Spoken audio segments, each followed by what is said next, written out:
Do not adjust your radio dial. You are tuned in to the Mark Order Podcast.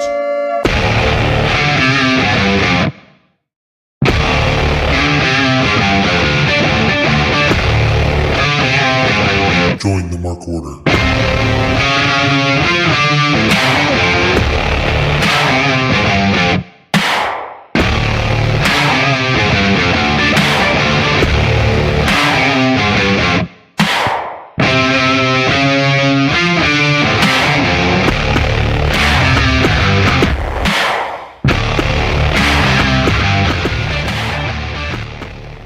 I guess it's Title Tuesday. I just learned that, I don't know, the last couple hours. Is that what they called it? Are you kidding? They said it like 1,000 times. I was like, what? I can't tell if you're kidding or not. I was kidding. I mean, Jesus Christ. Wrestling buries any name into the ground as quickly as possible. But I don't even remember seeing it in the build-up for tonight's show. That's the weird thing. Like, I just don't remember. Well, maybe they said it. I don't fucking know. But all I know is that it's Tuesday and we're here, the Mark Order Podcast, here on the Shining Wizards Network. Hey, look who's here. It's Rob Humphrey. How's it going, Rob? Hey, Rob. We got the 2 live crew tonight. That's 2 for me, 2 for you. Here on the Mark Order Pod, Ryan is here.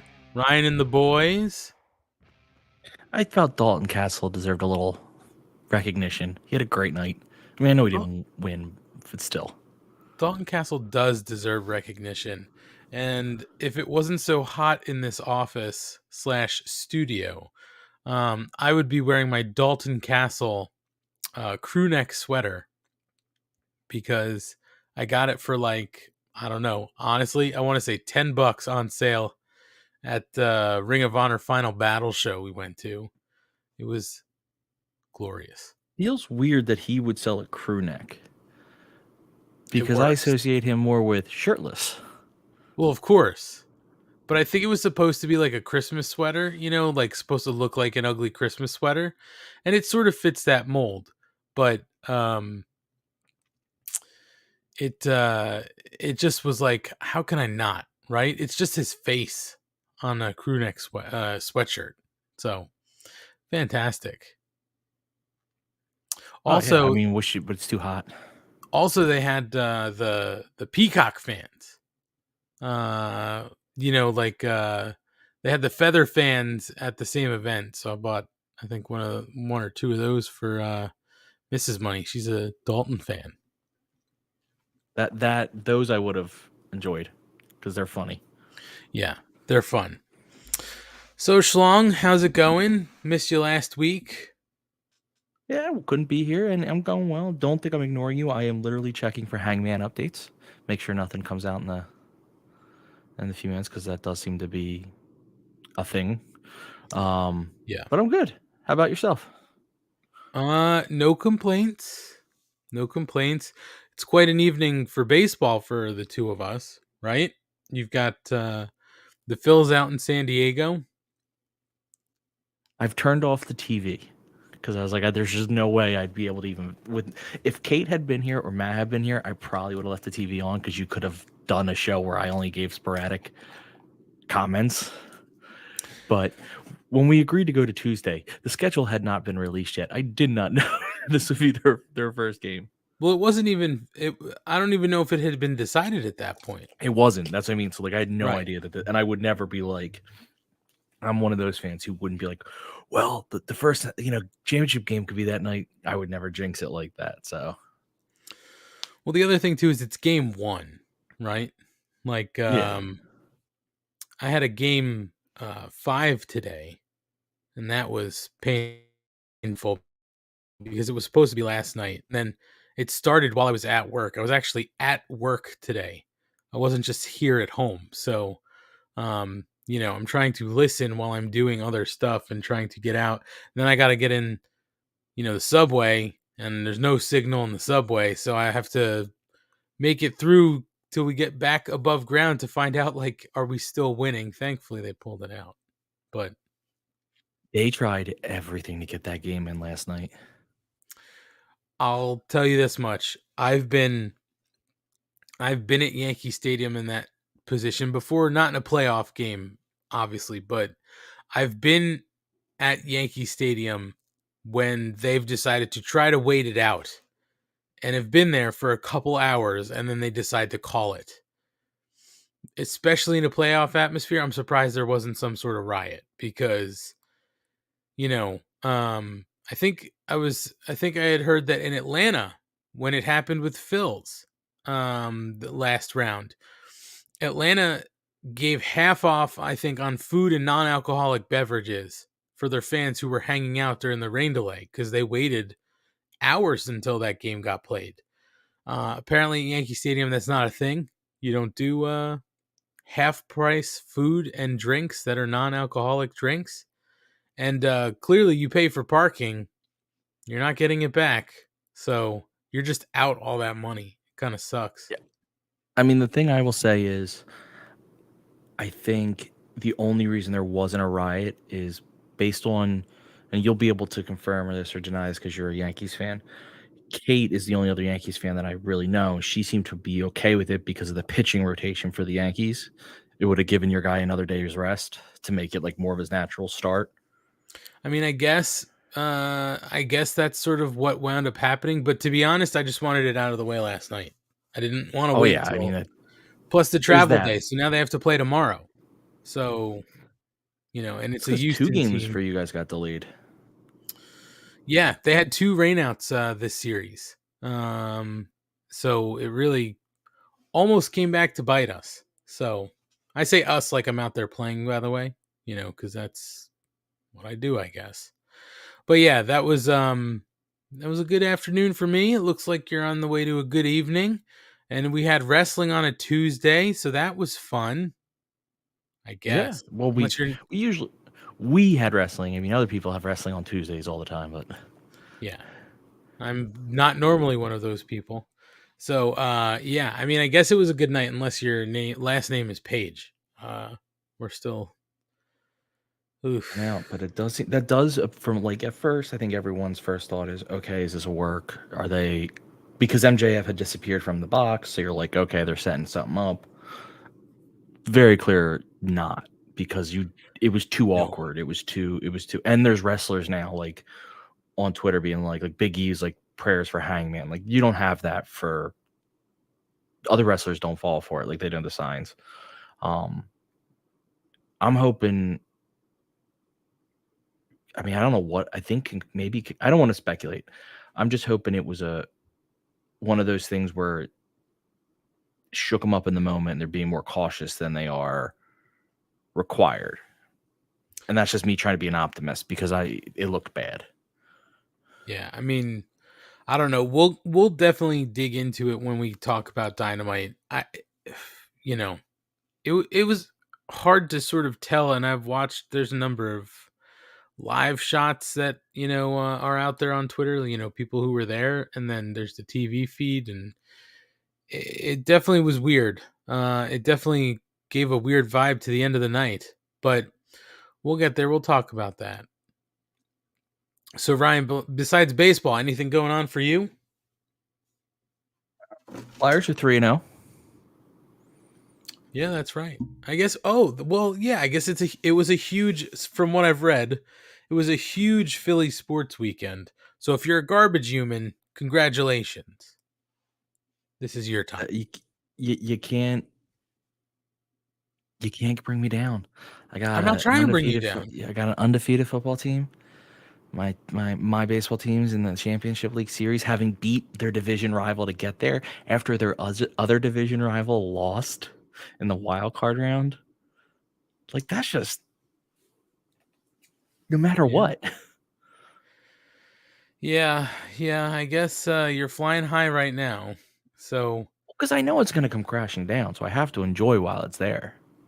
while you have this brief period where all three sports are sort of in this moment, yeah, I guess you should take it in. And then you'll forever be able to say, hey, remember that time when Philly sports were all really good, for like 3 weeks? That was fun. That has happened. It seems Philly sports usually get good together and then get bad together. Yeah. Yeah, you're Very right. rarely do we get all or nothing, but I'll enjoy it right now. You got to take the good Sixers with the lost, bad. though. Sixers lost their opener. Was Joel Embiid playing, or was he resting tonight? Because he was throwing the football around, right? What do they call it? Load management? Yeah, I thought maybe they were managing his load tonight. No, he played, but... All right. Well, congratulations on your wonderful weekend of sports and your teams. Ryan, the most exciting thing I got was I got a box in the mail. What do you say we open this thing up? So let's see what you got. I'm gonna pop the tape. This would be the full gear crate. It's a little early, but it's here. All right, Schlong, let's see what we got. So the crate always has a couple shirts in it and a bunch of other stuff. Oh, this is fun. This is a lot of fun. So here's one of the shirts. And what's nice, Schlong, is they were able to change my shirt size. So these will be manageable. That's respectable to be able to do that. Yeah. Here we go. Shirt number 1. Boy. Oh, that's a good shirt. Samoa Joe. Looks like I'm talking on the mic right now. Where's Matt with one of his famous characters? I don't really know what a Samoa Joe character sounds like. Samoa Joe just sort of sounds like a normal person. Which is what makes him so good. Mrs. Money says she thinks it's funny to see Samoa Joe in his street clothes. It's unnatural. Yeah, that makes sense. Schlong, here's one I'm surprised to see. But I guess they had them already made, so they were like, they're going in the box. Shirt number 2. And I don't have one, so I like it. Oh, nice. It's a super kick party. It is. It is. It looks like a notebook, with a bunch of stuff scribbled on it, so that's fun. And as Schlong, we're at all the other stuff here. So let's see. We got a... oh, good. We got a new micro brawler. Your favorite and mine, Sammy Guevara. Oh, he's got the sign, so it's like old school Sammy. And the tongue, yeah, tons of fun. Well, that still happens. Yeah. So Sammy Guevara. A chip clip for Hook. And you should hang it on a hook. It's a great tie-in because he loves to eat chips. And what does he do to save them from getting stale? He uses a chip clip. I like it. Let's see here. Oh, poster of the month. Here's another one, Schlong. I guess they had them hanging out, so we're going to use them. It's last year's Full Gear poster. Kenny Omega and Hangman. That was a good poster. It is a good poster. It's a big fight feel. Very fun to be getting Omega and Bucks gear this month. Especially when they haven't mentioned them for 2 months essentially. Let's see. Oh, we have an autograph here, Schlong.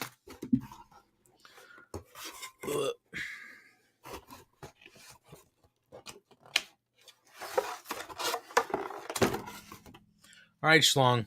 Any guesses on the autograph this month? Sheeta. I think they already did Sheeta. Damn. Rio. This is a good one. I'm not gonna lie. This really is a good one. Oh, that is a great one, Abaddon. It's a really good one. I'm pleased with this one. I'm pleased with this. That's another one of my ladies. I like it. Let's see. Ooh, Schlong a new pin. And this is also a good one. Here we go. A little FTR action for Oh, that is a good the pin. lapel pin. It's a great pin. This is also topical, Schlong, because we're obviously in the right season. It's spooky season. Maybe that's why we got the Abaddon. But they're calling this a trick or treat bag. It's just sort of like one of those drawstring bags. It's pretty cool. Trick or Aw. treat, Wow. Darby Allin. A little It's pretty intense. cool. It's pretty cool. It's just a drawstring bag. And here is a patch. I like this one. JAS patch. It's a good patch. It's a good one. Maybe I'll put that on my jacket. And this isn't really a thing. Well, actually, Schlong, now this makes sense to me. So they said they sent out a micro brawler washable marker. And I was like, what does that matter? And I just looked down, Schlong. I don't know if you noticed. Sammy's sign is blank. Ah, that's actually really clever. So I guess you can draw on it and make him say stuff. So there it is, Schlong, our full gear crate this year. Maybe I'll wear one of the shirts in our suite. I think you should, as respectful, to be respectful. Who am I kidding? I'm gonna wear something that's gonna be very classy. And Schlong, here's something that we did. We went to the Halloween store the other day, and they had they have all like the fake weapons and stuff, like the swords and sickles and stuff like that, right? So we were there, Anthony was there, and he grabbed them and showed us. They had giant plastic scissors. I almost bought two pairs of them so that we could bring them and scissor them. But I was like, I don't know if they'll let us in because it's not paper. They're plastic. Yeah, I don't think they would have let it. I can't believe they're not selling giant foam scissors. Yeah, do they really? And I couldn't think of it, Schlong. Do they sell any foam like fingers or anything like that? I don't think they do. They're how do I want to say this? Their merchandise is weird. They're I don't always like the designs of their t-shirt. Often I don't, but they're quick on that. Like they'll get their t-shirts out quick when a person debuts. So they're very good there, but they're not good on like anything else. That you would like, not counting like action figures or like a micro brawler. Like I'm talking about the stuff that you would buy just for when you're in the arena that the kids get. Right. Yeah, they don't really have too much of that stuff. Like they just they have, I guess they have the toy belts, but I don't even know if they sell them on the road. They just started to sell the replica belts. They just started selling the replica belts live, like the World Championship belt as well as the TNT belt. I think they're selling them at live events. Maybe not the TNT yet because I think they just went into production, but you're right. They really don't have anything like, I guess if you have your kid with you, like that they would want to sort of like get like a foam finger or whatever. I mean, please, back in the day, Schlong, you knew the Attitude Era. Do you remember the Stone Cold Steve Austin middle finger foam fingers? Oh God, yeah. Or yeah, that was a big one. DX had stuff that they would have out there for you to pick up. Like, yep. Listen, or whatever you want to say, WWE is very smart at that. They're like, what will kids bug their parents to buy when they're in the arena? And they have tons of it. Well, maybe we're thinking about this also in the wrong way. I mean, I'm sure AEW wants, some, money from the kids, right? But maybe that's not their target. So maybe they're like, what adult who's going to come see us really wants, a foam finger? Yeah, but I bet you a lot would like some foam scissors. I mean, foam scissors would be fun. We Asian saw Joe checking so in much saying, scissoring. Asian Joe saying, I still have a hacksaw foam 2x4. That's a good one. Never had one. I always wanted one. I think my brother had the middle finger, the Stone Cold middle finger. I think he also may have had the Rob Van Dam thumbs as well. I wasn't allowed the middle finger, foam finger, for obvious reasons. I was just a Sure. bit too young for that to be something my mom could be okay with. But I do remember one time I had to go back I went to a Catholic school. We had to go back to school after hours to pick up something. Something was left there. And I had on my Austin 316 shirt. My mom was like, you better zip up your jacket because you do not want them seeing it. And then they'll ask you what Austin 316 is. And you'll have to say, I just whipped your ass. Yeah. And then I get killed by the nun. Yeah. You would have had a ruler wrapped over your knuckles for sure. Yeah. I didn't ever have it, but I would for that. Oh, absolutely. Well, pretty good box this month, Schlong. It's topical. There's some spooky season stuff in there. I guess Sammy's a hot commodity now. Who knows? But Yeah. always fun to look at the all elite crate. And now I don't know. Maybe let's talk a little wrestling. Why don't we talk a little bit about Friday night Rampage, because they were still Wait, real quick. I actually like this idea. We assign Kate to go to a craft store and buy foam to make foam scissors that we could take to Full Gear. I just like the idea of giving Kate work. If you think that's a good idea, then we will have those foam scissors for Full Gear 2025. Yes. Well, I mean, we got to keep with our pace, but still. I guess. I mean, at that point, Shalong, they're just going to have made the scissors and she could have bought them. That means she didn't do work. Well, technically, do you complete the assignment if you cheat? It's completed. Yeah, that's true. It took me a second, but you're right. I'm just saying, technically, you've completed the assignment. So let's talk about Friday Night Rampage. It was the first Rampage in Toronto. So they had their international week in Canada, and it seems like it was a pretty good turnout for them in Canada. Fans were way into everything. So Rampage was taped on the Thursday and then aired on Friday. They kicked off with Blackpool Combat Club, Moxley and Claudio Castagnoli against the Blade and the Butcher. And Hangman Page was watching via monitor backstage. And the Blackpool Combat Club defeats the Butcher and the Blade.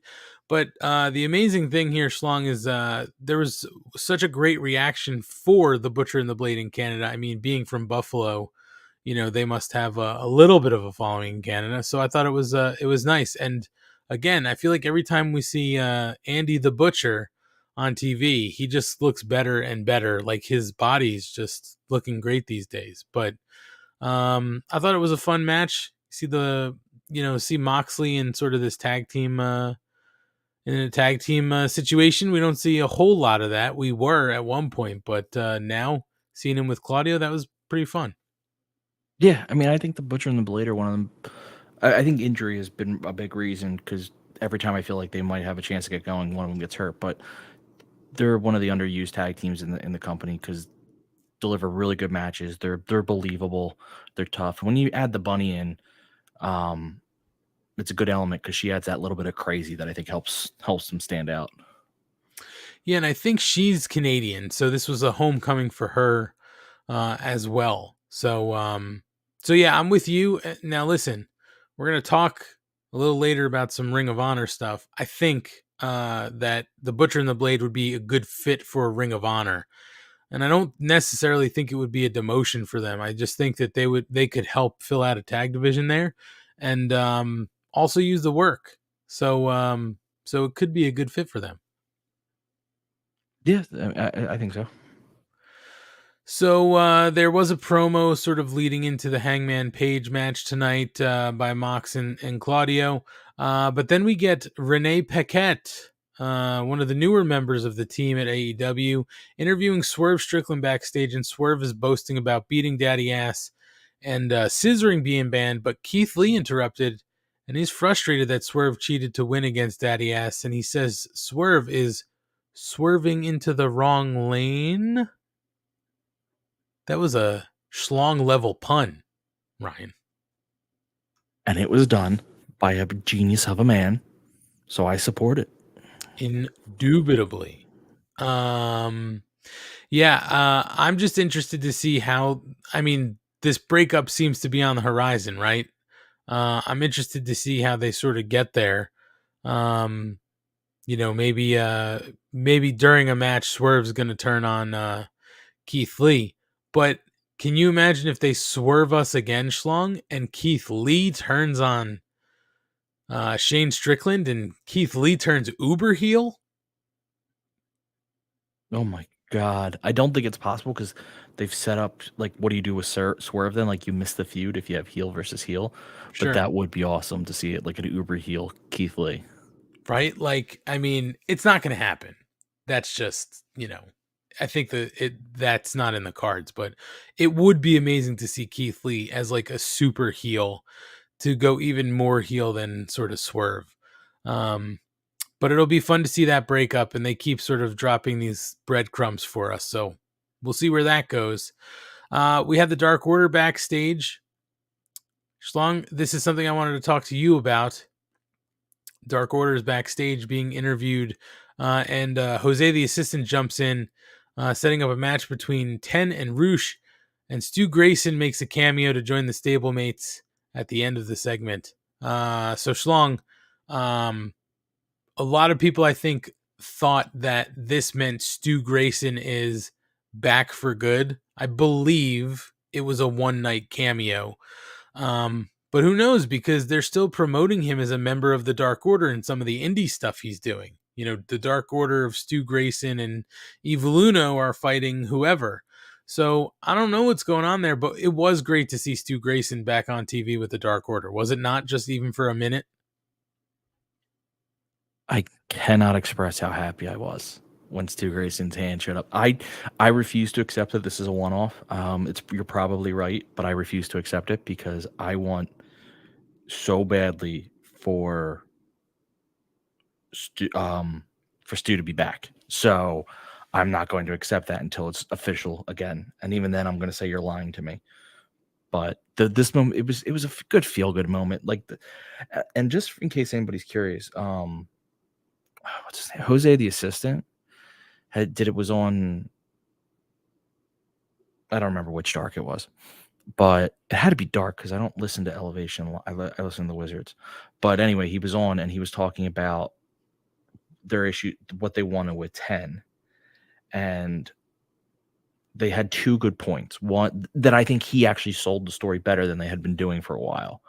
One was they think he's going to be a star, so they want to use him to make them money before he gets too big to be part of it. Mm-hmm. And two, the reason they want the mask off is because in the lucha culture, the mask means something and you have to earn it, and it was just given to him.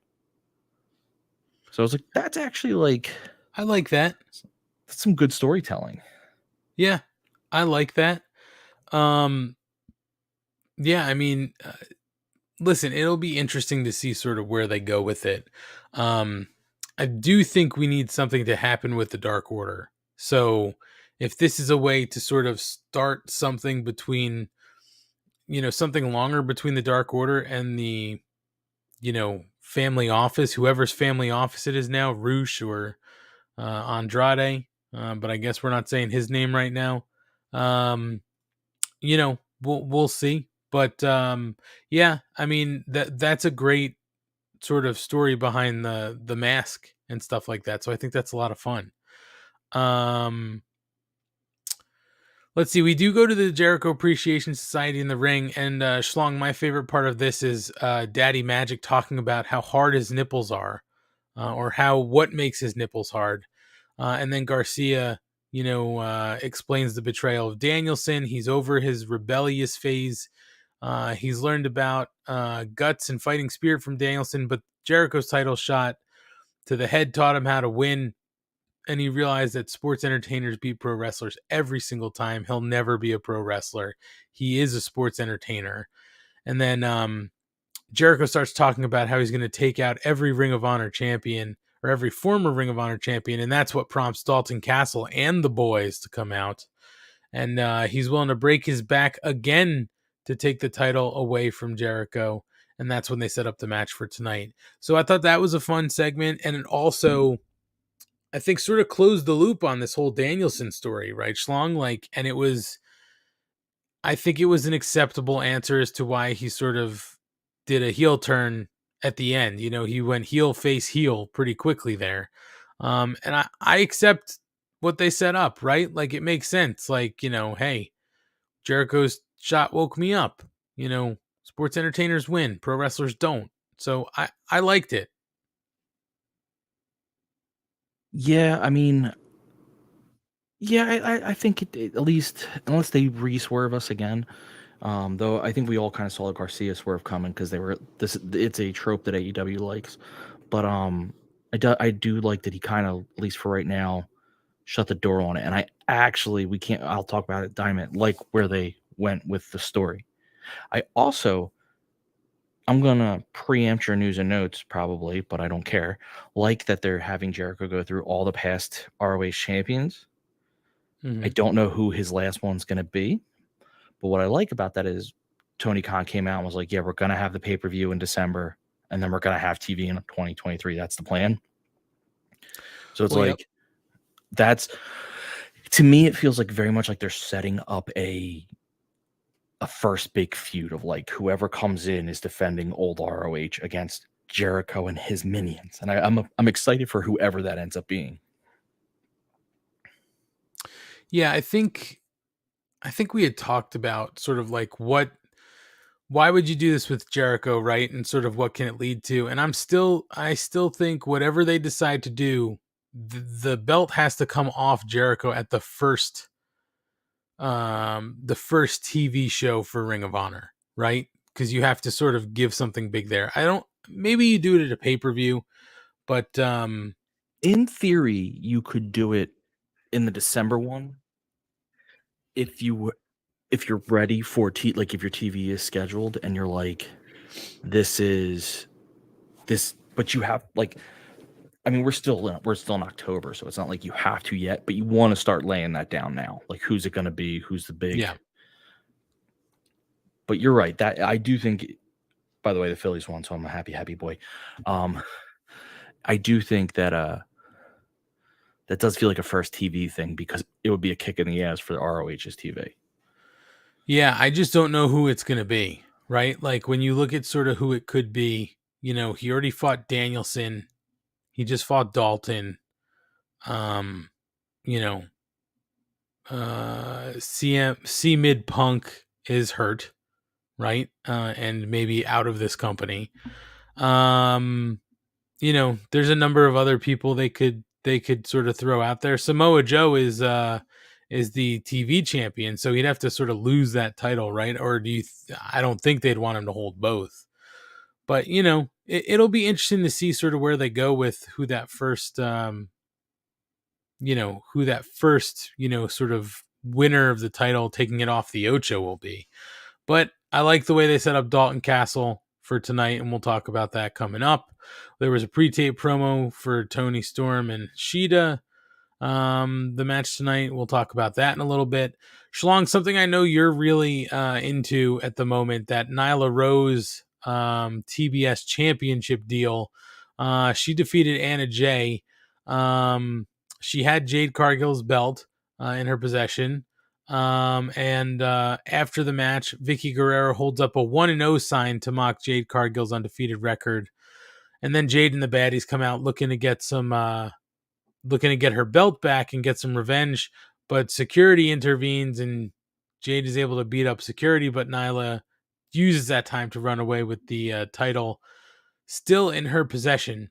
So, Schlong, I know you're super, well, I don't want to say super into it because I'll let you kind of say where you are, but I know you like this with Nyla Rose because you think this is a good angle for her.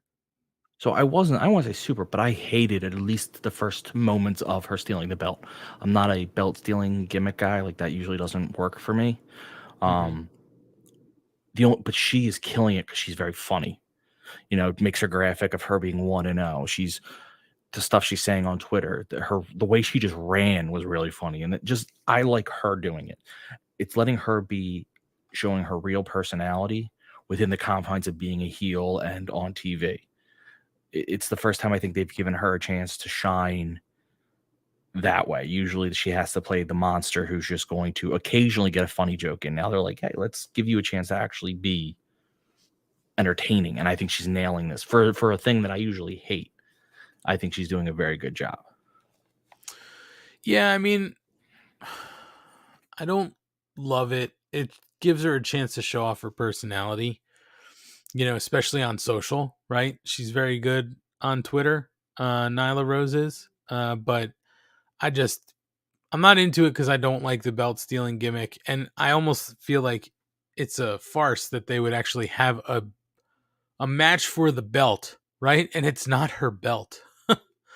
So I'm just it's ridiculous. So there's two things here. One, I'm not going to say why don't you like this? I told you I hate belt stealing gimmicks 99% of the time. Part of why I like this is the absurdity at which Nyla's handling it, being like, okay, have a match for my belt, but it's not her belt. Like that to me is funny. Whereas with a lot of these times, it's done so seriously that I can't enjoy it. But I think she's handling this very well. I will say this: it's better than cheeseburger gimmicks. Much better than cheeseburger gimmicks. Jesus Christ. So we'll see what happens. It looks like clearly we're going to get Jade Cargill and Nyla Rose. We'll lead to that later. Schlong Daivari said that that envelope he gave to Hook, that was in actuality $50,000 that Hook ripped up because Daivari was trying to buy the FTW title. So instead he's going to have to beat Hook to win the title. Now, again, I think you enjoy this Trust Busters gimmick. So do you like the $50,000 check that was inside to buy the title? Daivari trying to, just cheat his way to getting a title and not winning it? Okay. With the Trust Busters gimmick, I like all the individual pieces. I like Daivari. I think he's a great wrestler. I like Sonny Kiss. I like VSK. I like Slim J. So all the pieces. So I'm letting this be what it is. So absurd because I like all the pieces. Let's just get that out of the way. I do actually love the fact that he's like, I will just pay for the belt. That is $1 million man gimmick if I've ever heard one, and I am all for it. Of course. Of course. How many times did the $1 million man come out and be like, here's some money, just lay down and let me get the pin. And you can keep the money. I mean, it's a good gimmick. It's a good gimmick. There's not enough rich wrestlers that are trying to just buy the belt. I think it needs to be more popular because that's what I would be doing if I had the agree. money. Schlong, we did have a match between Ethan Page and Isaiah Cassidy, and this was, there was a lot on the line here. If Ethan Page wins, he owns the contracts for Isaiah Cassidy, Mark Quinn, and Matt Hardy. And if Isaiah Cassidy wins, he gets out of his contract. They get out of their contract and they're sort of free men. Well, unfortunately, Ethan Page defeats Isaiah Cassidy with the Ego's Edge. So that means the Firm, so it's not the Office anymore, it's the Firm, owns control over Matt Hardy, as well as Private Party. So the Family Office no longer owns the contracts. Schlong, where is this going? I have absolutely no idea. I liked seeing Ethan Page wrestle. He's awesome. I like seeing Isaiah Cassidy wrestle. I like Stokely Hathaway. I like Matt Hardy. I have absolutely no idea where the hell this story is going. I think they knew that they were out of story with the Andrade family shit. So they're like, they wanted to just kill that story completely. Right. So let's move you to the Firm. The Firm is so loosely connected as it is that I think they feel like they have more freedom there to play around. Yeah. Yeah, it's just weird because it seems like there's nothing here. And again, Ethan Page sort of seems like the odd man out. Everything they were doing when Scorpion Sky was that TNT belt and they were with Dan Lambert, everything there was sort of working, right? And then when we thought that they were going to go against each other, I really was like, this is it. This is the big push. And it never happened.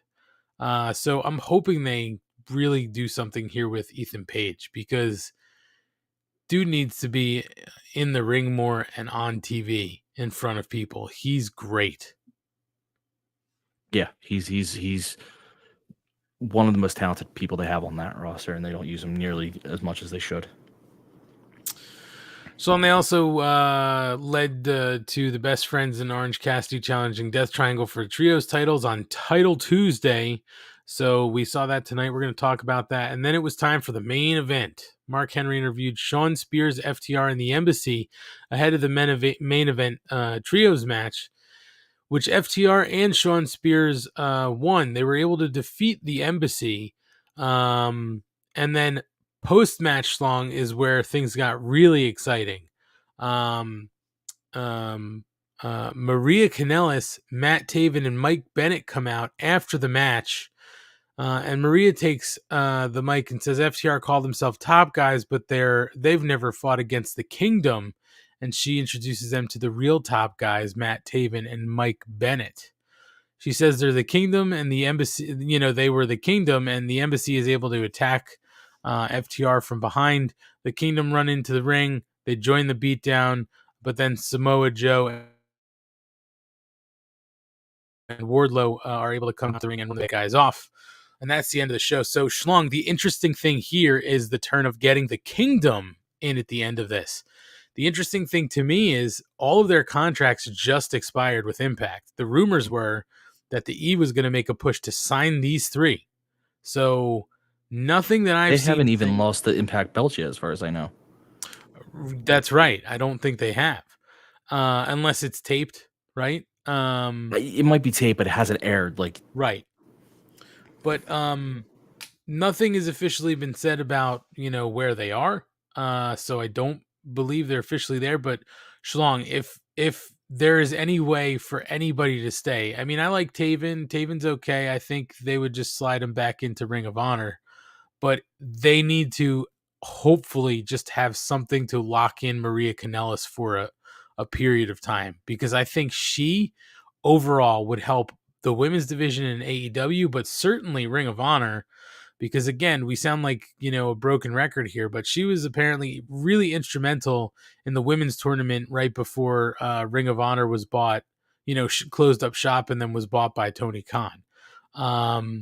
So what did you think of this? Not the Embassy, I'm sorry, the Kingdom coming in to help the Embassy.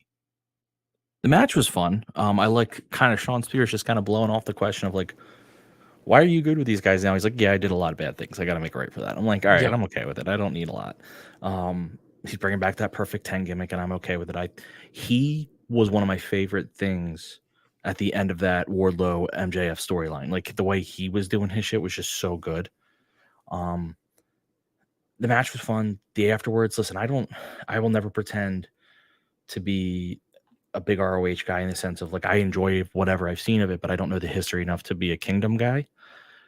I think Mike Bennett is so insanely talented that him alone is a huge thing. And then you throw in Maria, and again, Taven, I'm with you. I'm sure he's talented. I just don't know enough about him. He reminds me of a magician with the gloves. But if they could keep Maria, if they could keep them, that'd be amazing. I mean, when you look at, that means they would have theoretically brought in Maria, Saraya, and Renee all within a matter of a couple months. That's a lot of, in a good way, a lot of strong personalities, a lot of good leadership to complement the ones already there. Because you have some good, just more voices is never a bad thing. I was watching, what was I watching? I think it was Grapsity, and they happened to mention something that did get pointed out. There is a guy who is a member of the Kingdom who is in AEW, whose friends, one of his friends is gone, one of his friends is hurt, and he betrayed his other friends. Who's that? And his name is Adam Cole. That's right. That's right. And I wouldn't be shocked if that's not at least being thought of.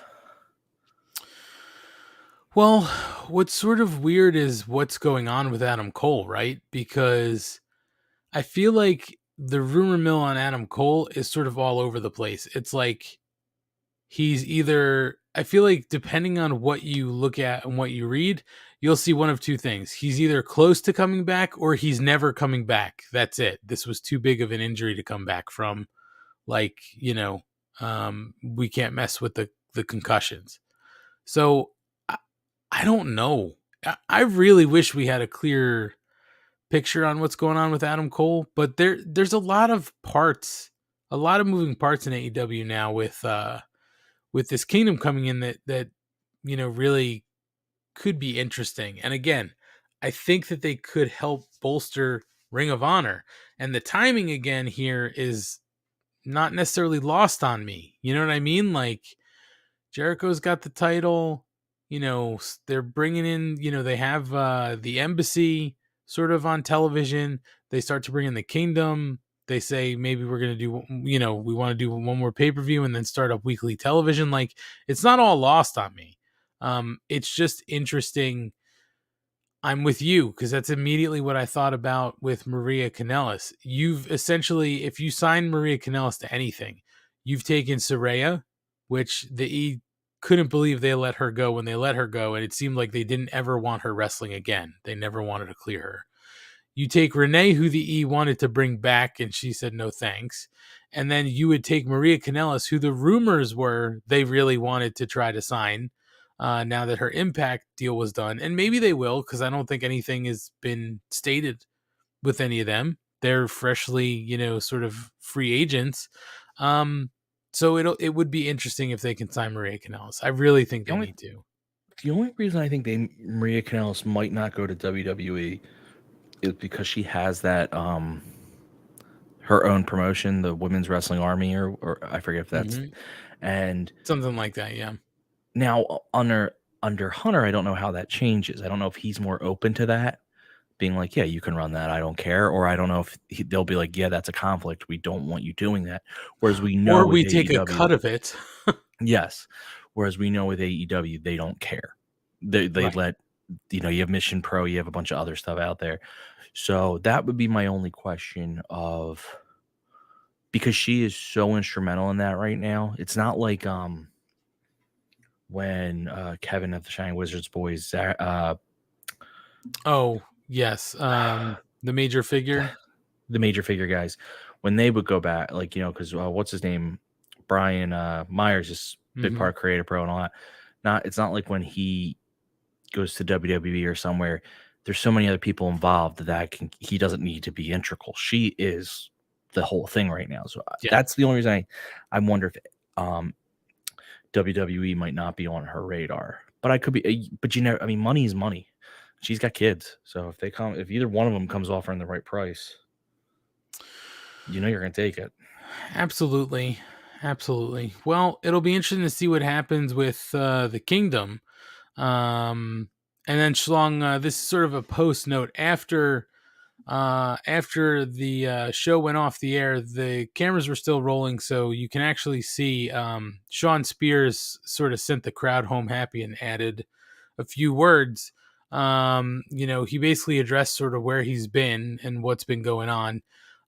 So some of what he said was, I've been gone for a long time. There's been some speculation as to why injuries, different plans. None of that's true. I don't know if it's because I'm in Toronto. I don't know if it's because I'm home. I'm a pretty private person, but I feel I owe you an explanation. 2 months ago, I lost my mom, and she would have been front and center like she has been at every other show if she was here tonight.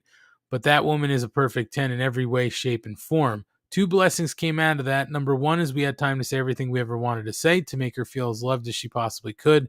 Most people don't have that luxury. The second blessing was that on this Mother's Day, she was the first person to know that I was going to be a father. So the way I see it, there's a guardian angel looking down on my soon-to-be beautiful baby boy. So he's been gone dealing with family stuff. Now, Schlong, what interested me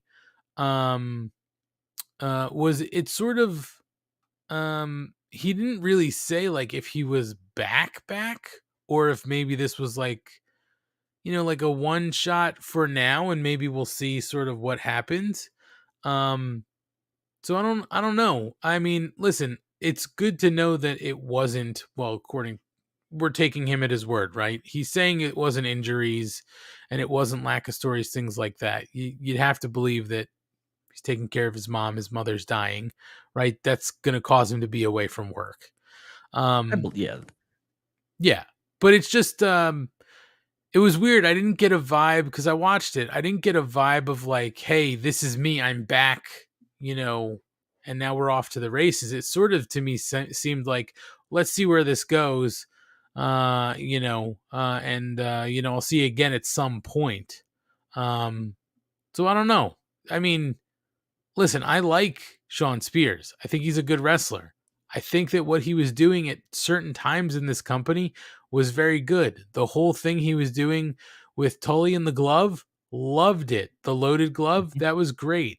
Then when he morphed into, what he was doing with Wardlow, the accountability buddy in the Pinnacle, fantastic. And hitting everybody with the chair after Wardlow did all the work. I thought that was all great. I hope that he's like back and we're going to see more of him and involved in some other ways. But it just was weird. Like I didn't find that definitive statement. So it seemed a little odd to me. Yeah, I don't know. I hope he is back because like I said, the accountability buddy was one of my favorite things going. I just thought he was so good at that role. Hilarious. I think he's supremely talented, and I'm with you though. Weird thing with AEW is you don't necessarily know. Sometimes the guy is back, but he's still not on TV for a couple of weeks. Right. So we'll have to figure that out. I will say if they're gonna have ROH coming up sooner than later, which it does feel like that, they're going to need to start bringing guys back regularly because that is going to deplete the roster. For sure. Because a lot of the guys you're using, they're clearly using to put on that TV show. Yeah, and you would think that obviously having two shows, right? AEW Dynamite and Rampage, and then Ring of Honor television, whatever that is, they have to be two unique entities, right? Like, you certainly can have some crossover, but they have to be unique. So you're going to need two almost separate rosters because they're two different brands completely. You're going to have to say these are ROH, these are AEW. Every now and again, maybe a champion or someone can cross over or something like that, but they're the only ones. And I'm not even sure I like that. And I think a person has to be down there for a certain amount of time. I say down there because I feel like it's going to be like their NXT, but either way, I feel like a person should be in ROH for a certain amount of time. So even if it's, except for their biggest stars, like Bryan Danielson doesn't count for him because he's so big he can float wherever. But if we'll even use Sean Spears, who I love, but if Sean Spears comes in and goes to ROH, he can't be there for one storyline and leave because then it just feels too right. He's got to be there for at least 6 months, 8, like, something where it's like, oh, he had a run down there. And then he comes back and that keeps everyone locked in. So they have to differentiate their rosters and they're going to have to differentiate the style, like what makes ROH different than AEW. Well, there's a lot of spoons in the porridge, Schlong. And we're going to talk a little bit about Ring of Honor again as we get into Dynamite and, again, the news that sort of broke today about Ring of Honor. So we're going to talk about that. We're going to talk about Title Tuesday on Dynamite coming up. But Schlong, before we do that, why don't we take a little break? We'll get some water, take a little pee-pee, whatever you got to do. Go pop a bottle for the first Phillies win of that series. And while you're doing all that, you can also keep an ear on this channel because we're going to let you know about some of the other programs that are part of the Shining Wizards Network that we are happy to be part of until we buy it. And then we're going to bury everybody that we don't give a shit about. And we're going to push the other ones to the moon. So you figure out which ones are which. We'll be back after this. Everyone knows a lot of things can change in the span of 10 years. But when it comes to professional wrestling podcasting, one thing is still guaranteed. The Shining Wizards is the only place to get all the latest wrestling news, interviews with the greatest guests, and of course, tons of laughs in discussing the world of wrestling. The show is still available on Monday nights at 7 p.m. East on rantdmradio.com and Rant Entertainment Media on the TuneIn app, and it's still available on all podcasting platforms. To check us out, head over to shiningwizards.com, where it's still wrestling talk and talk about wrestling. Because of the obvious threat to untold numbers of citizens, and because of the crisis which is even now developing, this radio station will remain on the air day and night. This station and hundreds of other radio and TV stations throughout this part of the country are pooling their resources through an emergency network hookup to keep you informed of all developments.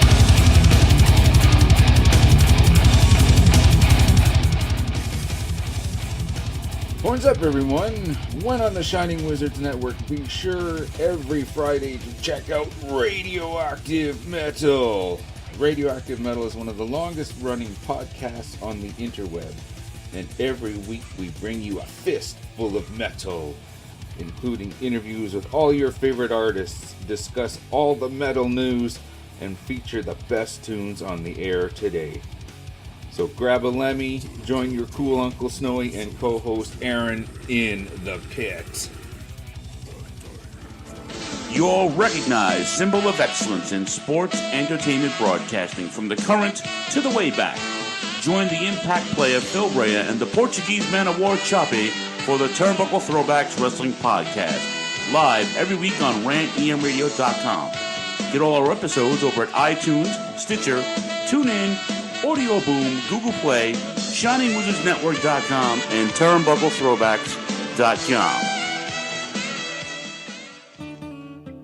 Are you tired of being told what to think and believe by Hollywood elites and politicians who just don't care about you? Tired of not getting the truth when you watch the news? Tired of trying to figure out what pronoun to use? Tired of mob mentality when all you want to do is think for yourself and make up your own mind? That's where we come in. This is Justin and Vince, your hosts of Inconclusive Breakdown. We are a weekly anti-PC podcast bringing you entertainment and current event news without any spin. If you want to truly stay informed on what's going on in the world, then give us a listen every Sunday, anywhere you get podcasts, at least till Zuckerberg and Twitter Jack deplatform us. And as always, we're proud members of the Shining Wizards Network. Tired of the PC police telling you what you can and cannot say? Want a show that travels back to the 80s and 90s, where the badass hosts have beaten down cancel culture on 3 separate occasions and carried on to gloat about it? Since 2013, The Midnight Jury is that show. Travel back to the malls and arcades, pop in your VHS, and join us where the 80s and 90s return from the dead. Conan, tell them where to find us. WLWstudios.com, home of the Midnight Jury podcast, hosted by Midnight Mike and Calvin Brody. Also available on all major podcast platforms via the Shining Wizards Network, and join in the conversation on Twitter at Midnight Jury.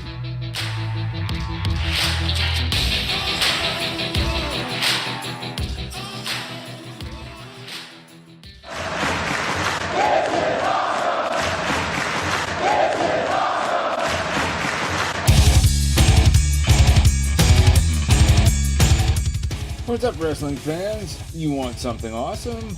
Check out Wrestling Night in Canada here on the Shining Wizards Network. We're 3 Canadian metalheads uniting for the love of pro wrestling. Every episode we go over all the latest news and special events with the odd unique interview as well. So grab a cold one and check out Wrestling Night in Canada, eh? Well, we're back here on the Mark Order podcast on a Title Tuesday. And we want to remind you before we move on that if you'd like to follow us on our social media, you can find us on our on all the platforms at Mark Order Pod, Instagram, Facebook, Twitter, TikTok, YouTube, all those places. Schlong, we have not secured our parlor yet. We're waiting for Kanye to buy it. And then maybe I only deal with Ye. I'm sorry. I didn't mean to dead name him. Ye. Sorry. Oh yeah, that's right. Is it Ye or Ye? Whatever. I don't care. Guy's fucking maniac. But for now, if you'd like to support us, you can follow us on our social accounts, and then to show your support to other people, you can request some free stickers. So just go to our social bios. We have a link tree in there. And then in the link tree, you can click the button to request free stickers. Give us your name, your full mailing address. I cannot stress that enough. If I don't have your full address, I cannot send you stickers. And then also the country you live in. So I'm sure I'm giving enough postage, and I'll send you out some free Mark Order Podcast stickers. You'll get more than 2, folks. I'll tell you that much. We're giving them away. So please make sure if you want some stickers to hit us up, we'll send you out a bunch of stickers. So thank you. And Schlong, it's time to talk Title Tuesday, because Dynamite had 4 matches, 4 title bouts on this special Tuesday edition, and they opened up with the Trios Championship match, the Best Friends versus Death Triangle. And sort of cutting to the end here, Schlong, Death Triangle's able to win by pinfall with the Phoenix Driver from Rey Fenix on Trent Beretta to retain the World Trios Championships. It should be noted that in the lead up to the end, Pac, I'm sorry, I never remember which one, the Bastard goes over to the ring bell again and grabs the hammer, and Phoenix stops him and is basically saying, you don't need this. We're better than this. It goes back and forth a little bit more, and then Phoenix is able to get out with the win. After the match, they do look like they're sort of exchanging words a little bit among the team, but everything looks and appears like it's all good as they sort of move into a video package hyping up the Moxley Hangman Page match of the night. So Schlong, we've seen these trios go against each other. This was the match we got to fill the vacated titles. So this had a lot of potential, and I thought this was a lot of fun. These 2 teams could go a couple more times, and I'd be okay with it. They put on some great wrestling. I kind of knew that the Best Friends weren't going to win because I didn't think they wanted to double title Orange Cassidy. I think that's part of the reasons they took the belt off Pac. I think that all has to do with the fact that Pac, or I'm with you. I think all has to do with the Bastard not having to step in and win the trios when it wasn't planned. And I don't think they liked the idea of double champs, so they were, adapting to the situation.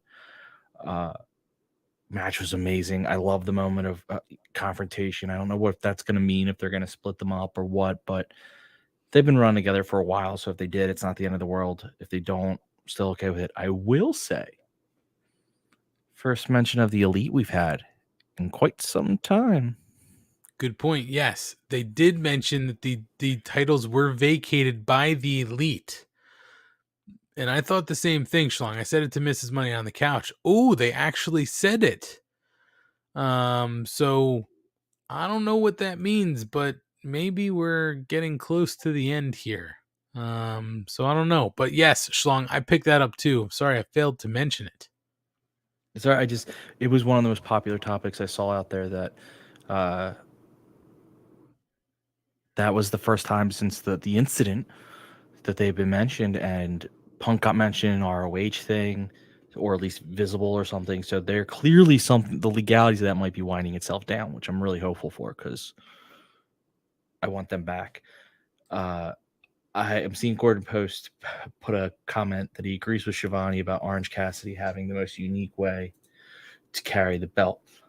So here's my issue with this. And I am an Orange Cassidy mark to the highest degree.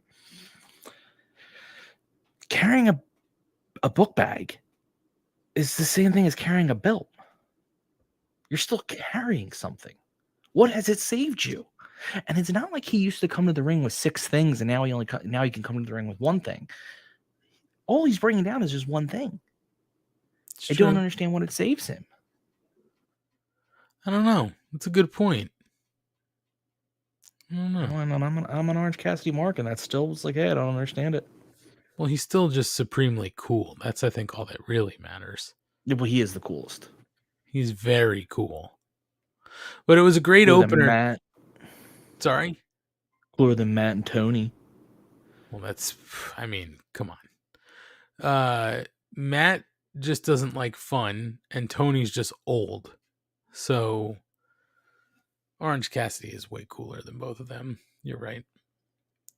All right, Schlong, we move on from this. Team DMD get interviewed backstage, and Britt says she's disgusted that neither she nor Jamie Hayter are the interim champion. And Jamie says by the end of the year, one of them will be. But Britt says to drop the interim, and Hayter says Tony time is over. So again, Jamie Hayter looks like she wants her shot here at the interim title. Britt Baker's already talking about the bullshit with Thunder Rosa, and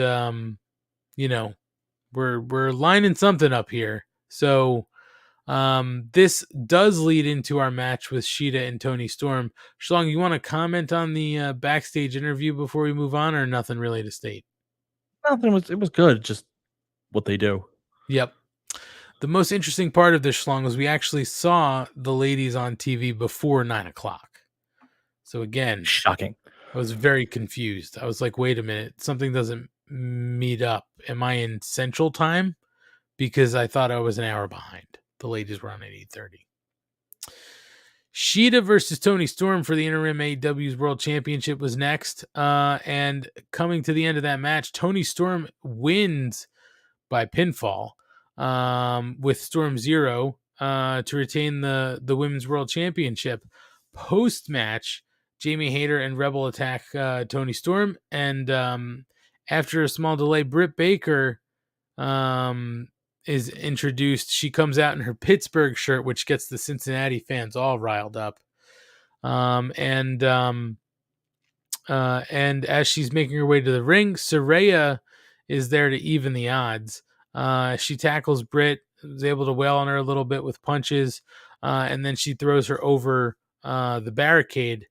And just as, we need things to get evened up a little bit more in the ring, Riho re-emerges from the void, and she's able to help even the odds for Toni Storm. And she hits a crossbody, a diving crossbody outside of the ring on Jamie Hayter. So Schlong, we have Shida in a singles match for a title. We haven't seen that in some time. Saraya comes out and gets very physical. So she, somewhat cleared to do something.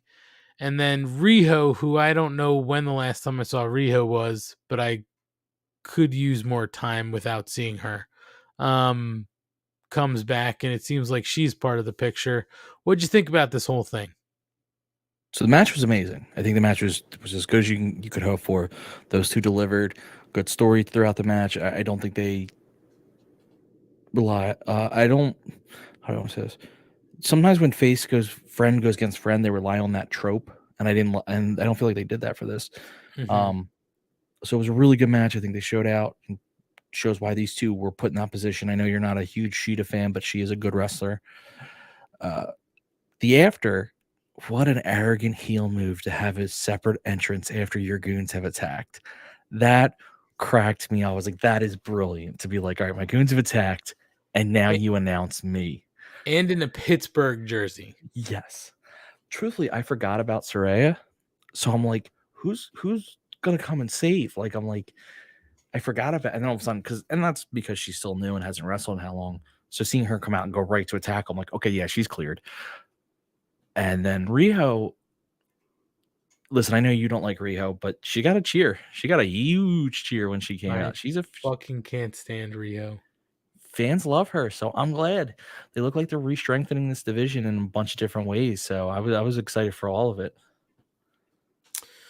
My only thing is now, sort of where are we focusing? Well, I think we know where the efforts for Toni Storm are focused, right? It's going to be Jamie Hayter. Maybe that drives a wedge with Britt Baker, but Britt Baker seems to be pretty focused on at least Saraya for the moment. So it's really just figuring out sort of like where everybody else falls in line. and there's a lot of, again, sort of spoons in the porridge, a lot of women's championship title holders, in the picture tonight. Sheeta held that women's championship. Britt Baker, Tony Storm has it now. Riho held it. She reemerges. So there's a lot of ex-champions in the picture for this women's belt. So we'll see what happens. But yeah, I mean, Riho just does not excite me. I don't know what it is. Yeah, she never has, but the fans love her, so I get why she's going to be around. Guess fans like boring old Riho. Schlong, Renee Paquette. I'm sorry. We do get a video package about the Kingdom's debut on Rampage, and Warjo says they want to teach him a lesson. So it looks like we're going to get something going on with the Kingdom and Warjo, but maybe it's going to be some singles matches. So that should be fun. And then we go into Renee Paquette interviewing FTR backstage. Dax talks about their tag titles and how all of them paint a lot of targets on their back, but ultimately they want the AEW tag titles. They just have to win them, or Cash won't be able to live with himself.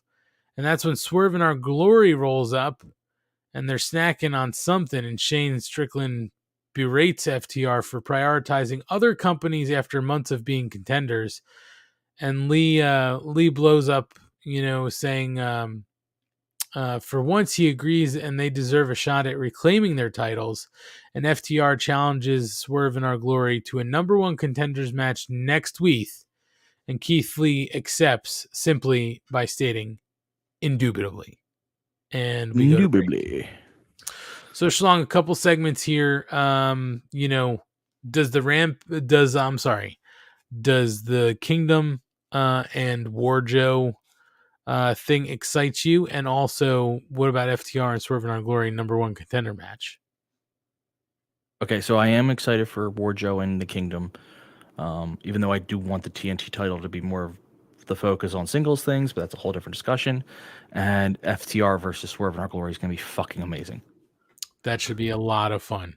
My favorite part of that, too, by the way, is they were snacking. I don't know what Swerve was snacking on. Maybe like Swerve was? Because I know Keith Lee was, and then he took the apple out of Keith Lee's hand. I just remember Swerve biting into the apple. I don't know. Well, either way, that was a lot of fun. Taking the apple out of his hand. I was going to say that was my favorite part. Schlong, back from commercial, Jay Lethal and Darby Allin are face to face. Marvez reminds them they have a no contact clause, and Jay Lethal says he just wants a rematch. And Allin says he'll give him rematch after rematch, and he'll beat him again and again. But Sanjay Dutt says that they know his weakness, and Darby looks like a trash panda. And so Allin tells Marvez to take off, and then shoves both Jay Lethal and Sanjay Dutt, which puts him in line for a beatdown.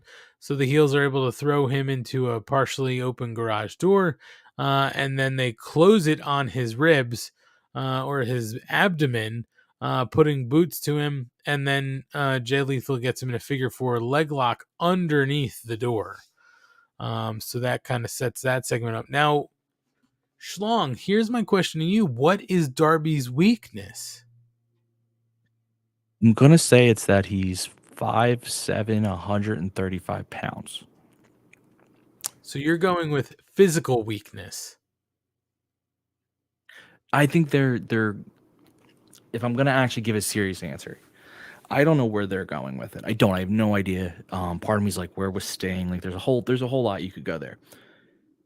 Realistically, I think if I were writing this, which no one would pay me to do it, but if I were writing this, Darby's weakness is Darby's total disregard for his own body. It's his strength and his weakness.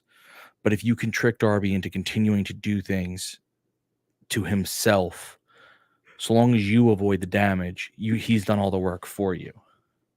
So I think that's what I would do. What if it's psychological weakness, Schlong, like Darby Allin's scared of tarantulas or something like that?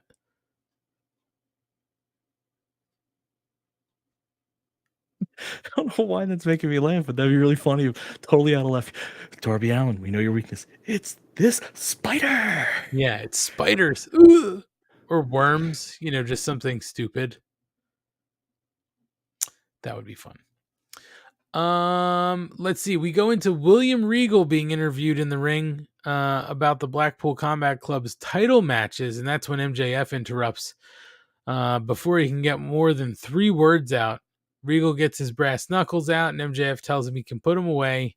He's just there to talk. He wants to tell a story, and William is going to listen to it no matter how long it takes, because he owes him that. And MJF asks Cincinnati to bear with him, and he begins the story. He says he was 19 training, and he got pulled aside by his trainers, Pat Buck, and Brian Myers, and they said, "Congrats, your hard work paid off, and we got some WWE extra work for you." And it might not sound like much, but it was an opportunity, and he packed his gear and his suit and drove off to it. He and the other extras lined up, and Regal told them they were going to have pre-show tryout matches. They were set against a random opponent. MJF was set to go second. The onlookers were as follows: Arn Anderson, Dean Malenko, Adam Pearce, and William Regal. He said the first match locked up, and then Dean rang the bell and told them to get out. Max was nervous, shaking like a leaf. He knew he wasn't fighting for a contract. He was fighting for his life, because professional wrestling is his life. And when the match was over, he was soaking wet, victorious. The coaches looked at him like he had 8 heads. And that's when Regal led him into a room and told him he had 3 minutes to sell himself, and boy, did he ever. By the time he was done talking, William's jaw was on the floor. And then he'll never forget what Regal said. He said, "I'm going to get you a job today." And then realized he'd never be looked at as a 5'0" ADD riddled, quote, Jew boy. He was going to be a WWE superstar. And then Regal said, "How old are you?" Freeman said 19. And William told him, "Sorry, you're too young." But he gave him a rope and said if he puts his name on somebody, they get signed, and he named Claudio Castagnoli, Bryan Danielson, John Moxley, and he said, "When you become of age, I'll personally put my name on you, but until then, I want you to work your ass off and send me a match and a promo every month." And that's exactly what MJF went home and busted his ass to do. He said Regal replied for the first 2 months, and then month 3, he sends Max a promo. And he's read every single day since. He said, and he said he's going to read it live. It's better. It's a letter where Regal told him to stop sending videos of his acting skills. Unfortunately, the game has changed, and WWE only hires top class athlete. And when you're one of them, maybe send your stuff then. That's the email he sent to a child with a dream, Schlong, and he squandered it because Max starts to talk about how he wanted to quit wrestling and quit his life. He wanted to kill himself, and he realized that if he did, Regal and all the naysayers would win, and he couldn't have that. He said the tables have turned. It's 2022, and Regal is just sad. Is a sad, withered old man who got fired, and now he snuck into his company like a flea-bitten rat, sucking onto talents far better than he ever was, like a succubus. Anytime somebody works succubus in Schlong, I enjoy it. And MJF is now 26, a generational talent who his former employers would be willing to kill for in the bidding war of 2024. And he wants Regal to look at him nice and long. He reads the email every day, whether he needs a good, hearty laugh, because that's what he's become. Nothing more than a joke, whereas Max is about to become the AEW champion of the world because his name is MJF, and he's better than you, and you know it. Schlong, let's pause there so we get through the sort of MJF piece. You like the story? I think that was a nice way of sort of working in why he cares so much. Holy shit. That was a great promo. You know, he had emotion. He had a legitimately good story. If anything, the downside, and Regal will come back and help this out a little bit, but the one downside was it kind of made him a face because you're like, holy shit. But he does that. And I think that's what makes him such a good heel, is that he brings his real story where you're like, I want to like you, but you're such a dick. That it's like, I think he's very good at that. And the one complaint I've always had about MJF, and even Kate would agree, and she loves MJF, but he sometimes yells too much. But when you're telling an emotional story like this, where your anger just can't be contained, it works so well to be loud, because you're like, I've lost it. So I mean, this to me was one of the best promos I've heard in a long time. I fucking loved it. Well, you're right. Regal does sort of help him out and sort of not let that kind of go full babyface, because he responds saying he had to fight grown men at 16 to break into the industry. He, saw exactly what he saw then. Now he sees somebody who he knows is going to be a big star, and he wanted to light a fire under him. And we live in a world where you can't be a teenager getting smashed by huge men. That's, I think, a little double entendre, but you get what I'm saying. If a bloody email is what it took to get MJF here, and he held on to it for 7 years, he's had it easy. And that's exactly it. He's had it easy. They spent several times together. They spent several times together that MJF needs to practice promos, talk every time he brushes his teeth, so that when you pick up a microphone, people are actually going to listen. He sees what an incredible talent MJF is, and before Friedman was born, he was insulting Mr. Schiavone and beating people up. But he'd never put a hand on Tony because he's a decent villain, and he knows Schiavone isn't part of the game. He knew Max had it. He knew Max had it in him, but he's let him down because he's taken the shortcuts, and he hasn't proven anything yet. Just because he's getting paid lots of money, that doesn't necessarily prove anything. Schlong, he pays people money and uses the ring because he needs them. And Regal uses the brass knuckles, just because he likes them. If Max wants to be the devil, then do it right. Beat somebody that stands in front of you. Take whatever liberties you want. But if you want to be the devil, show the world. And Regal turns around and asks if Max is just going to take another shortcut so he can whine and cry. But Friedman puts the Dynamite Diamond ring on. Regal stretches his arm out. And turns around with a sad nod of the head, telling MJF he still has a lot to prove. So, man, Regal really turned it on here too, Schlong. So this was a nice promo from the two of them, and now this is sort of leading into, the brass knuckles getting pulled out last week, and sort of what Regal really sees in MJF. So I was really concerned that Regal wouldn't be able to. It's not that I doubt Regal. It's just MJF was so good. The fans were cheering him. They started to boo Regal. You're like, holy shit. Right. But holy man, Regal turned it around. His whole, what he went through. I have to laugh. His you've had it easy line could easily backfire, because not everyone, sometimes that sounds old to be like, oh, kids have it so easy. But Right. the way Regal did it sounded so good, where he expressed how bad and how he was trying to help him. And it was just so well done. I think it's funny that the feud is between Regal and MJF and not MJF and Mox. But then again, it kind of is MJF. Like, they're doing a really good job of this. Everyone seems to have a legitimate reason to not like the other. And I really appreciate that. I'll bring up Asian Joe's comment for a second. This is why acknowledging wrestling history can help long-term storytelling, and what AEW has done well with, and what WWE is now starting to do more of. So I completely agree.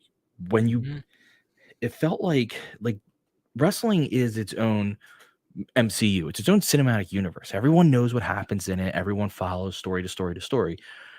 And everyone, when you acknowledge it, you help characters grow over 12 movies, in this case, over how many promotions, rather than the one you're just telling where you're limited. So it's so much better when you're willing to let it breathe and live as it's a whole thing. William Regal is so good. I mean, my God, I don't know many guys who could hear MJF's promo and be like, I can come back. And I think MJF's was a little bit better, but I think he had more substance to his.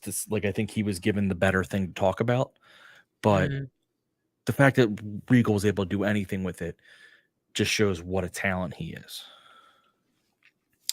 Yeah, I think when we saw Regal sort of make his entrance to AEW, we were waiting for these moments, right? And he's been great with everything he's done with Blackpool Combat Club, but we really haven't seen him sort of deliver a promo like this. So it was nice to see this happen tonight, and just fills in more of the backstory, right? Sort of why MJF is the way he is and why people, sort of like view him the way he is. So to me, I like this a lot. I'll be glad to see Regal do more of it. And then after this schlong, they give us a video package to pump up the Ring of Honor World Championship match.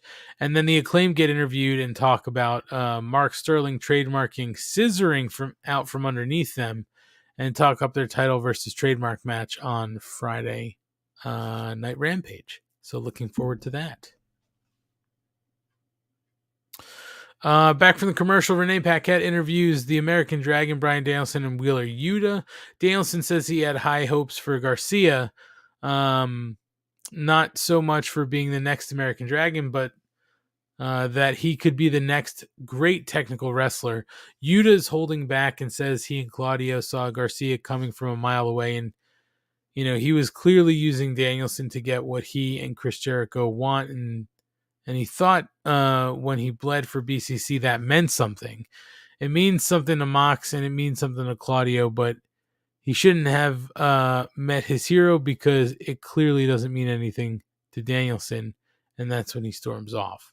So, Schlong, did you like what you kind of got here out of Danielson tonight? And they set up, too, for, like, next week. I like how they're taking this Daniel Garcia, Jericho story, and now putting Yuta into it in a brilliant way to help him get some more out of it. Because he obviously had his moment when he joined the BCC, but they need more for him. And I love the idea of like, okay, we have this good thing going. Now we'll take you and we'll make you in this story. Yeah. Listen. The one thing I think about this whole thing with Yuta is Yuta's sort of becoming like the odd man out, right? Or he was becoming the odd man out because I feel like people thought Garcia was coming over, and now what are we going to do with Yuta?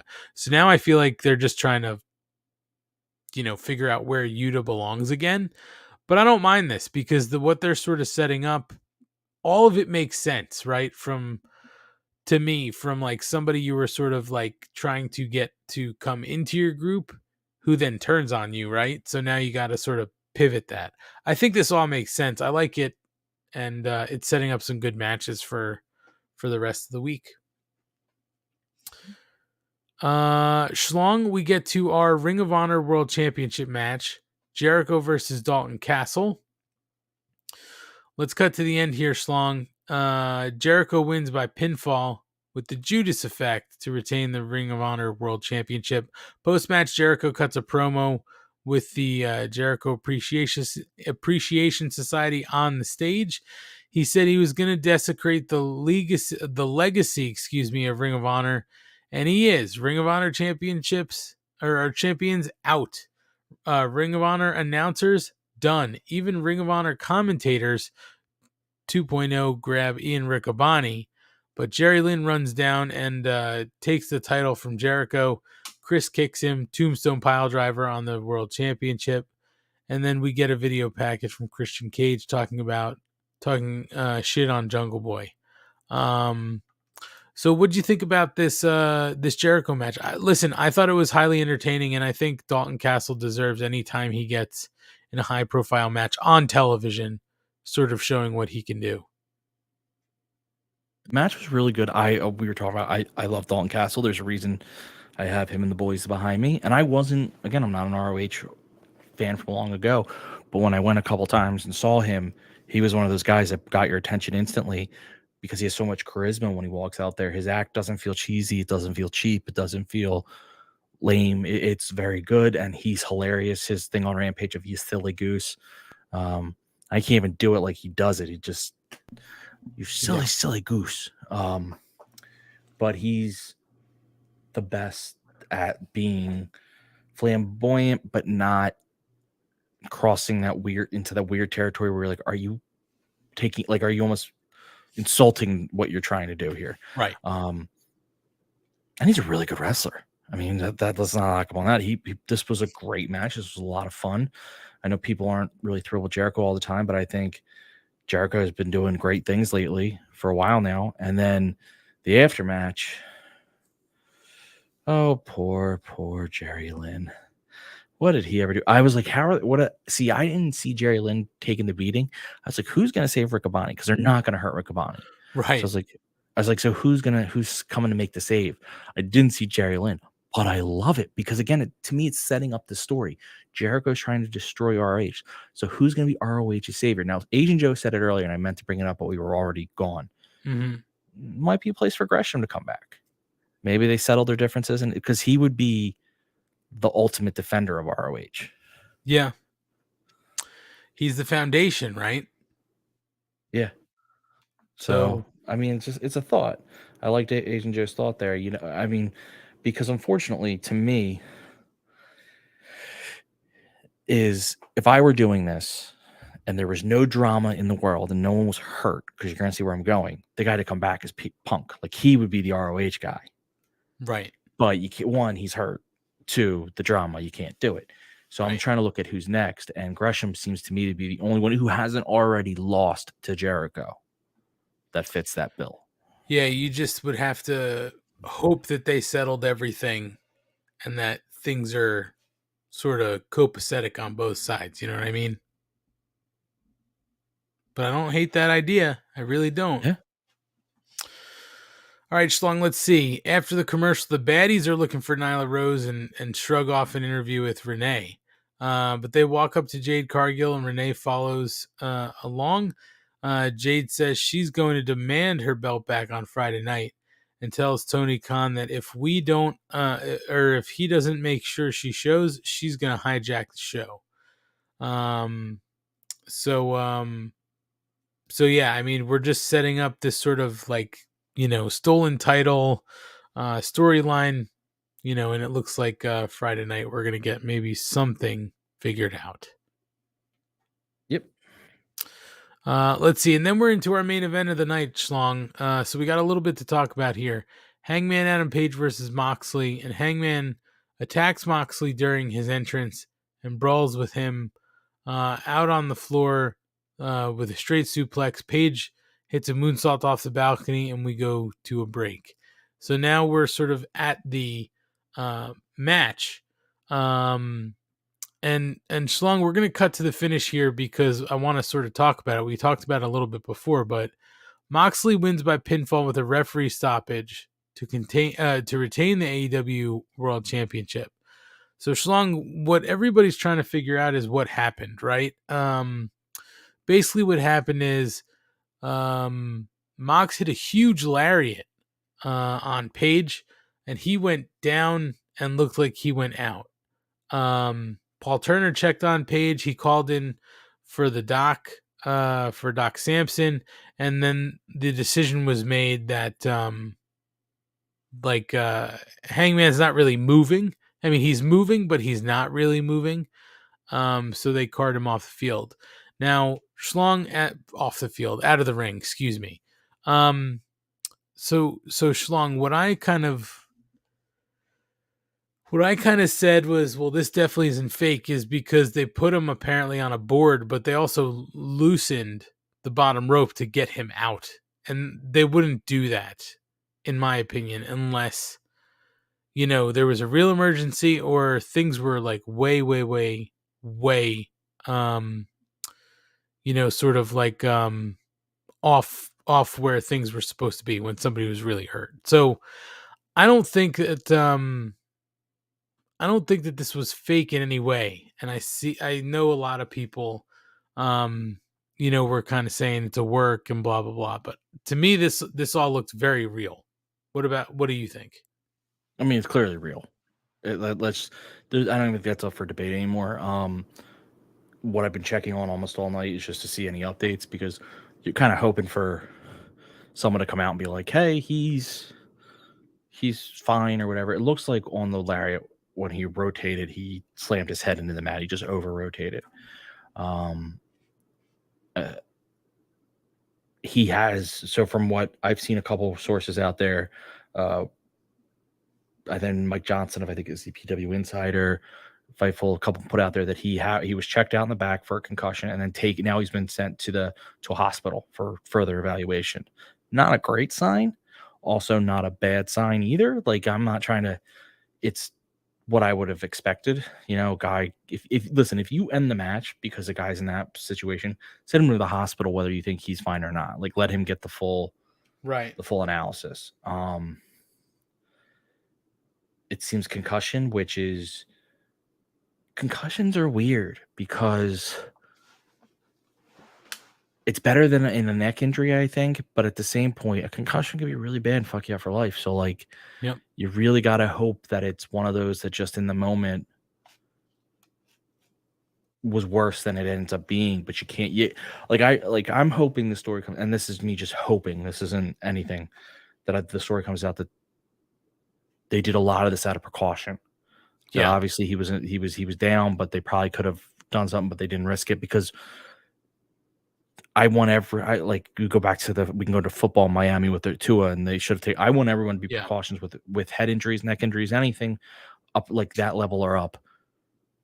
It's okay to be cautious. You don't know. Like Agent Joe said, you hope it's not a concussion on the level of Adam Cole's, and that's what I mean. You don't know with a concussion. Right. They don't even know with Adam Cole's. I think some of the speculation there is people literally speculating. They don't know. They instead of just giving the answer on Adam Cole of I don't know, they want to speculate and be like, I don't know. So it could be career ending or it could be whatever. It's like, stop. That's the problem with a concussion. You don't know. Right. I mean, you're a hockey fan, Ant. Yeah. Remember what happened with Sidney Crosby? I mean, how it almost ended his career, but he's been back since then perfectly fine. Yep. It's a weird thing. I'm just glad we're now at a stage if this had been 20 years ago, and this isn't a knock on 20 years ago because we didn't know as much then, but it had been 20 or 30 years ago, he would have finished that match. Yeah. If he could have. I don't know if physically he could have. There could have been some physical preventions there, but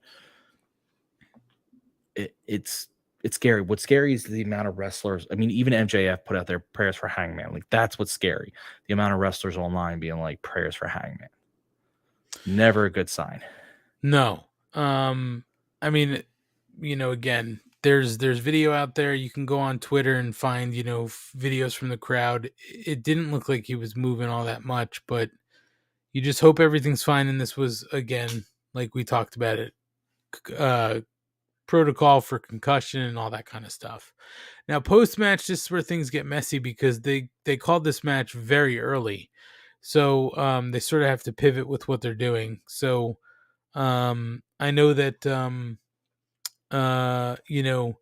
they sort of tried to throw to the ring and didn't happen. And they went back to, the commentary booth. And then when they were ready for it, they threw it back to the ring, and Moxley started to cut a promo, and called MJF out, and MJF storms to the ring with Bryce Remsburg and his chip. Regal's able to get in his face, but Max gets in the ring in street clothes and takes his shirt off. Moxley flips a double birds, but MJF is bailing, and leaves the chip with Regal and sprints to the commentary desk for the microphone. And basically he's saying that if he's going to beat him, he's not cutting any corners. So he wants to cash in at Full Gear, where he doesn't want Moxley 50%. He wants him at 110%. No excuses. That way when he beats him clean in the middle of the ring, there's no question as to what a star, or the question about who the bigger star is. So we know that we're cashing it in, Schlong, at Full Gear. And that should be a nice little main event. Yeah, this is also where I kind of realized it wasn't a work because it took them far too long to get MJF out there, which means they were clearly waiting for people to move. And if this had been a work, they would have brought him out while Hangman was being removed. Like, he could have used that So the fact that they weren't even willing to touch that, it's like, oh no, this is bad.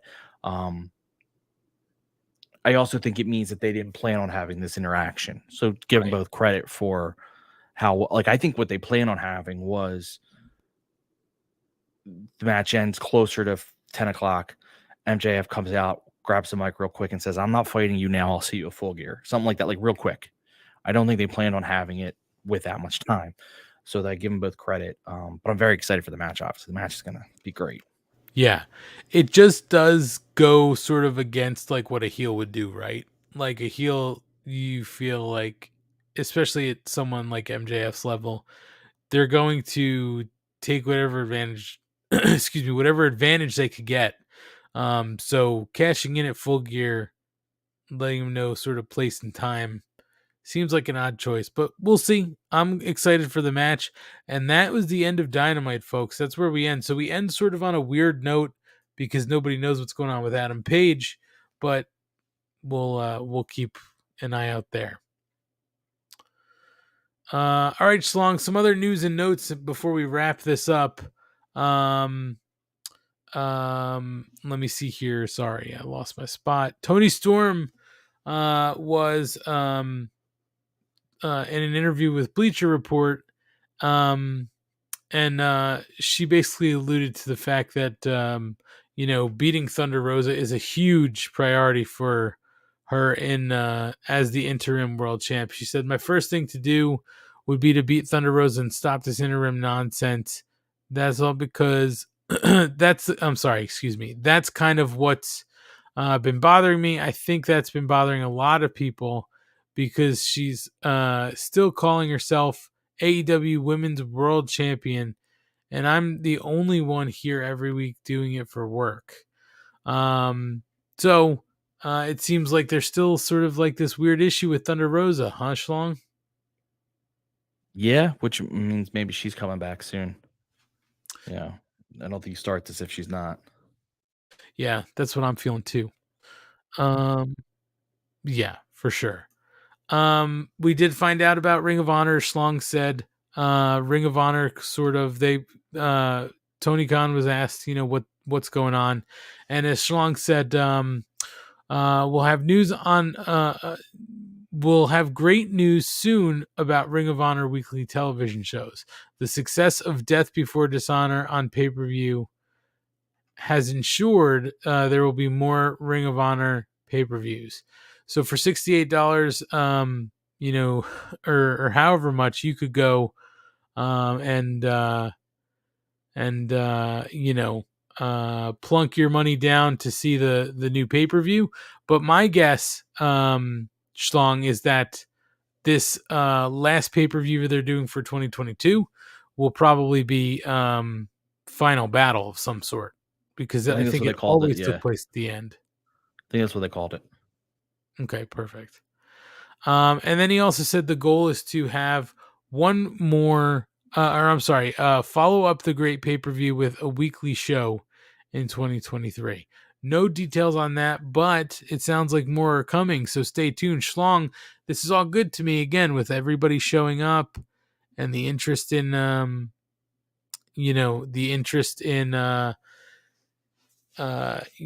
what's going on with Jericho. It sounds like we're maybe close to something happening soon. Yep, I'm very excited. It looks like finally it'll happen, and we've been waiting for it. And Schlong, the other news that broke tonight was that Jericho signed an extension through 2025, and he's going to have increased roles and responsibilities. I think, without having to read through this whole thing, I think it has to do with like creative, right? So, listen, I don't have a problem with this. Jericho pretty much said the day he signed that you're either all in or you're all out, right? So, he's been in, and he's going to continue to be in. And a lot of the creative choices I feel like he's made with the groups he's been involved with have worked out and been pretty good. So, Schlong, I think this is a very good thing. What do you think? Well, everything we hear is that in the backstage, he's one of the most stable presences they have, and he's been a real leader. So I'm all for it. I actually think his in-ring work hasn't really been that bad. I think his in-ring work has been good. I think the only knock on Jericho, and I really believe it, is one, the Dan Lambert, that when he was it him and Dan Lambert, or was it whoever, when he was a little rough on the mic for a little while there, and his feuds Probably tend to Lambert. go a little, it goes a little too long sometimes with his feuds, but overall he's very solid, and he is trying to make young stars. You can't ever deny he's not willing to make a young guy. So this just makes sense to me. Let him continue to be a stabilizing presence in the back. Yeah, and I mean, you've now got him signed up for until 2025 is over. You've got shoot,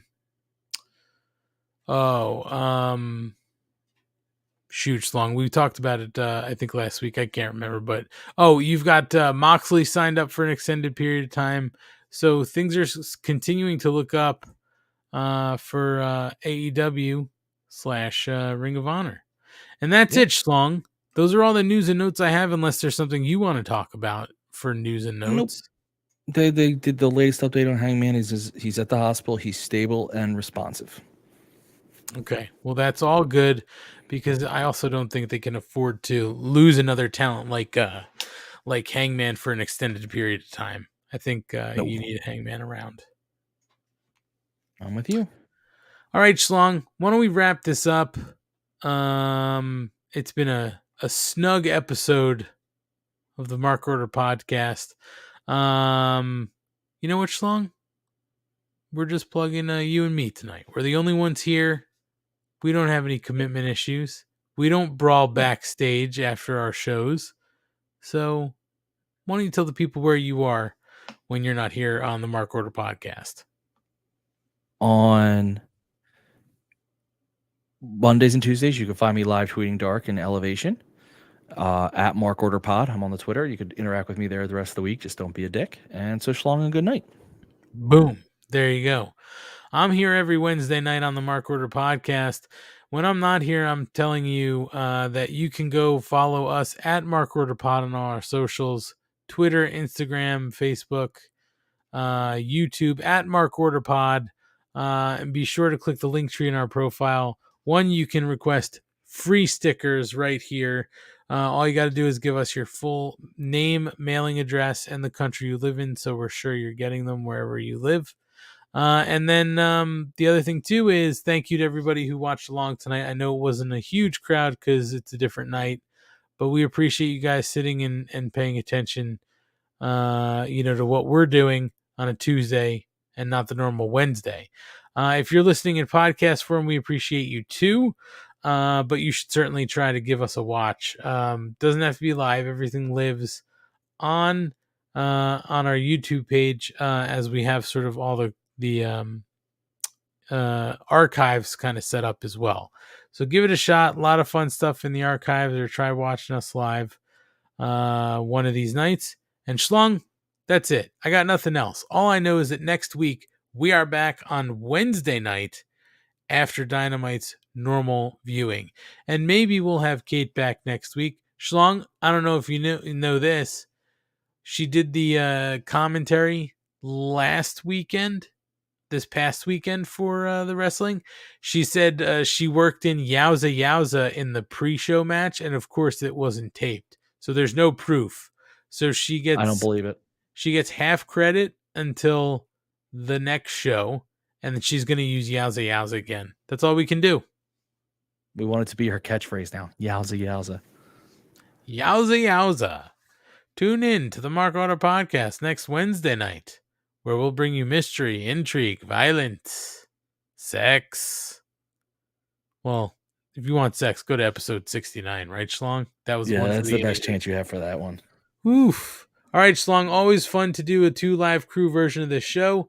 As all you people can attest to, the reason we run late so much is because Kate can't shut the fuck up. So just let her know that we got in and out, did it tonight quickly without any long responses. So we appreciate you doing that. Hopefully we'll have Kate back with us next week. Schlong, we'll see you next week. Everybody, enjoy.